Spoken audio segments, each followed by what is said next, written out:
Most homeowners about to sell, they're going to waste $20,000 or more on home updates that won't add a single dollar to their final price.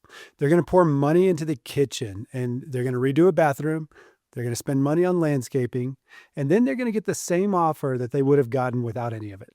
And in this video, I'm going to walk you through the home updates that you should avoid before selling. The ones that look like they should add value, but they don't. And if you get this right, you save thousands.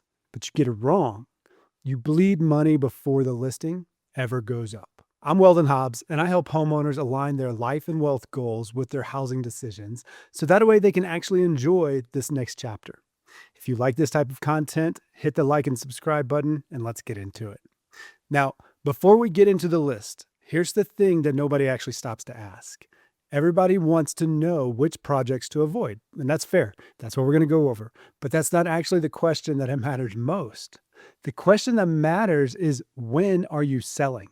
Because the same project that's a waste of money if you're listing in 2 years, that might be completely worth it if your timeline is to stay there for 5 to 10. Your timeline changes every single answer on this list. So as we go through these, keep your one number in your head. How long until you sell? If it's the next 2, 3, 4 years, every decision gets sharper. If it's 10 years out or you have no plans to move, you've got a lot more freedom.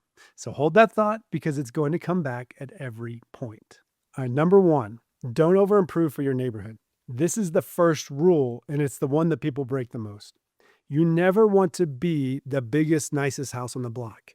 The second that you start spending past what homes around you are worth, you stop getting that money back. The neighborhood, it actually sets the ceiling for what your house was going to be worth, and you're not going to out-renovate it. And here's where your timeline comes in, though. If you're selling in the next few years, this rule, it is hard and fast. Don't pour money into being the showpiece of the street because the buyer pool just isn't going to pay for it. And if you're staying for a decade, though, fine. Enjoy the time that you have in it, but know that the market, it may not fully reward it later.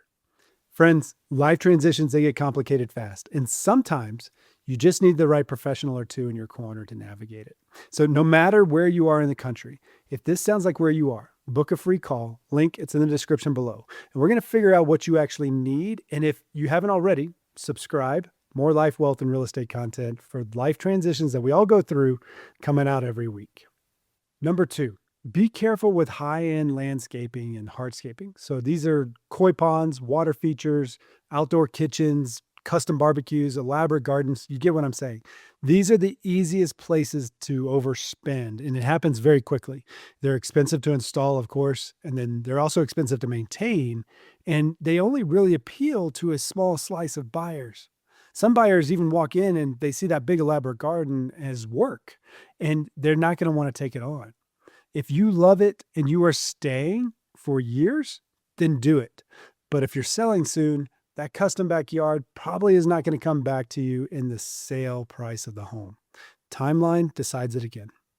Number 3, think twice on permanently installed smart home technologies. So I'm a smart home fan myself, and permanently installed smart lighting or high-end smart systems, they can run you thousands, and that technology, it can get outdated quickly.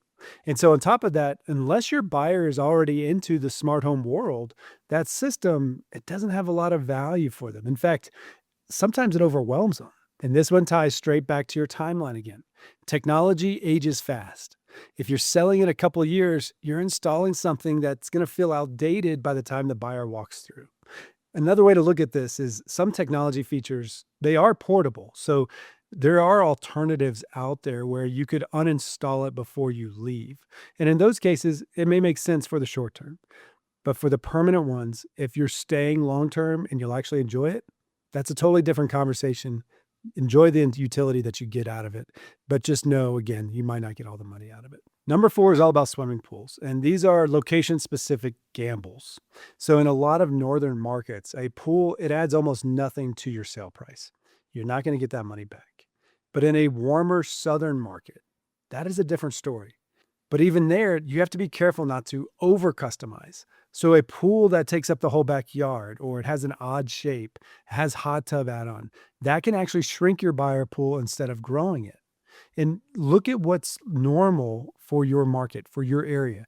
And then you look at your timeline. A pool is a long payoff at best. If selling soon is in the plans, go into it with eyes wide open.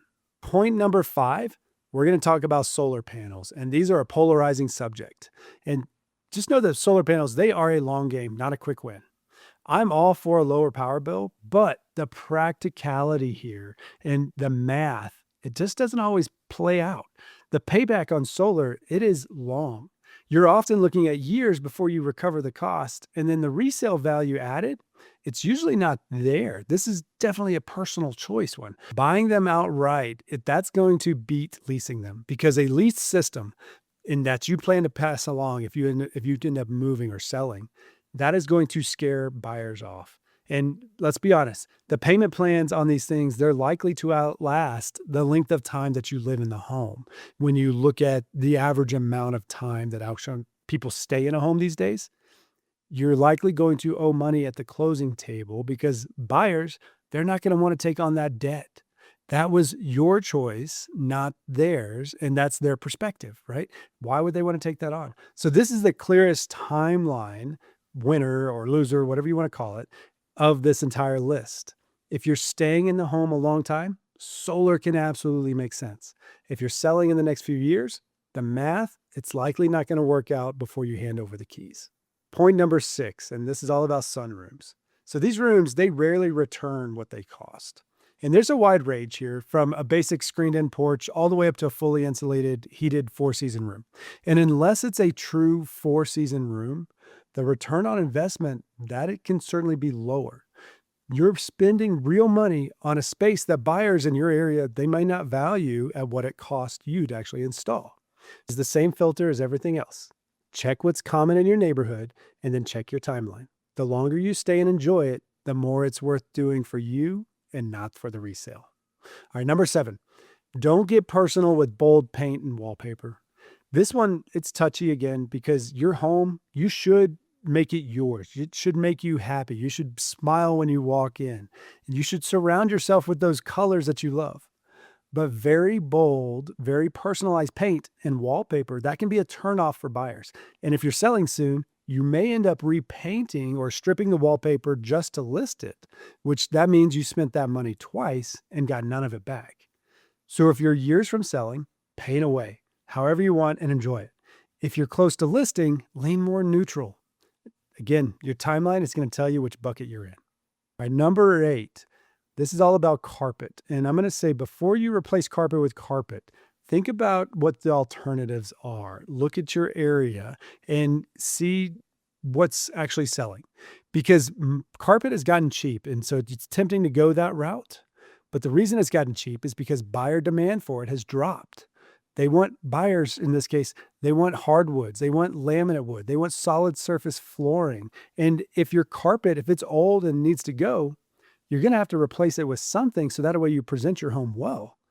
And if you're selling in the near term, that's exactly when this matters. You want that flooring that helps your sale.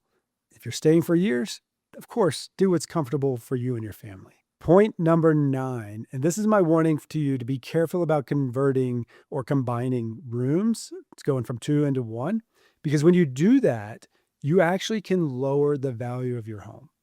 Your value, it actually tracks with bedroom count. So you're not going to recoup the cost of the work that you put into it. And when you convert a dining room or a garage into something else, that can hurt you too, especially on the garage side. Dining room, there's some ways to do that well, but the garage side, folks depend on it for storage and parking their cars. They want it. So be careful about doing that, especially depending on where you live in the country. And that actually just reminded me of another one, which is don't pour everything into a stellar kitchen or one perfect bathroom in a home that otherwise needs work. Buyers, when they walk in, they're going to notice the mismatch and you're not going to get that money back. It needs to be a cohesive look and flow. And just know that every piece of this, each one of these items, it comes back to the same number that we figured out in the beginning. If you're selling soon, consistency and broad appeal win. If you're staying for the long haul, you've got room and time to make it yours. Quick check in before we keep going. Remember, the real question here was never which project is good or bad. The real question is, when are you selling? And if you answer that honestly, and every single one of these, they get a little easier. So stay 10 years, do what makes you happy. Sell in 3, protect your money, and appeal to the masses. And here's your next step. Before you spend another dollar on any update, pen down your timeline. Write down how long you realistically plan to be in the home. That one number is going to tell you which projects are for your enjoyment and which ones are for resale. And it keeps you from spending money on the wrong side of that line. Good decisions, they start with good information. And this is the piece of information that most people skip. Friends, if you have a big transition coming up and you think you might need some help, let's talk. Book a free call, look at our resources, check out the caption below. It's start.askweldonhobbs.com, the link. And there you're going to find access to my calendar and, again, the resources that are there. We help you plan out the decisions that are in front of you to achieve your life goal. Then we optimize the decisions for wealth, and then we focus on the real estate if that's part of your plan. That is what I do every day, and I can help you see what you're not seeing. That's what this call is for. I'm Weldon Hobbs. And when we're making big decisions, we start with your life goal, we optimize it for wealth, and then we focus on the real estate. Remember, good decisions, they start with good information, and I'll see you in the next one.